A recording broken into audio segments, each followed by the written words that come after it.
Oh, wow. That's what we came to see. Yeah, this is it. This is the real deal right here. MLK's letter from the Birmingham Jail, I think, is one of the greatest works of political literature ever written. And I wanted my kids not just to read the letter or read some phrases from it, but actually stand there and look across that jail cell door and imagine MLK sitting in solitary confinement, and from that solitary confinement, penning a letter that would not only change that community, but ultimately change the world. Do y'all remember why he was put in prison? Protesting. Just living out his constitutional rights.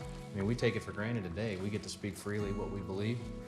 They passed laws preventing them from being able to do that. The laws in that community actually refused King the opportunity to peacefully protest. So King and the others decide that they're going to stand up anyway, even without the permit, in order to live out their free speech. For doing what was right, he's thrown in jail.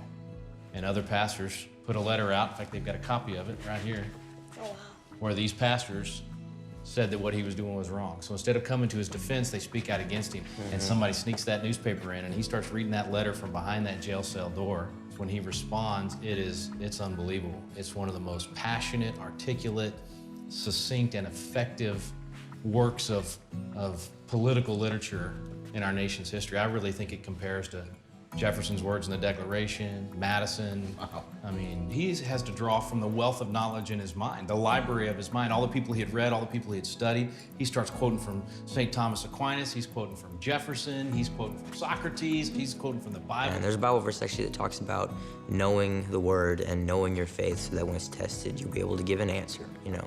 And so it shows me that I need to have things memorized. I need to know what I believe in and also why I believe in it. I mean, it was incredible that he had the intellectual knowledge to change the world from such a degrading place. He doesn't even have paper to write on. He's having to write it in the margins of the newspaper that had been snuck into the cell for him. He ends up writing on toilet paper. Those are only things he has.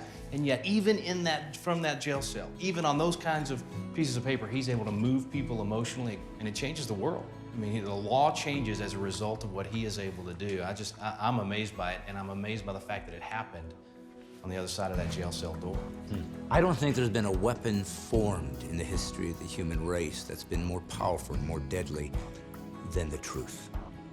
That, spoken out without censorship, has changed every single human race, culture, and historical moment.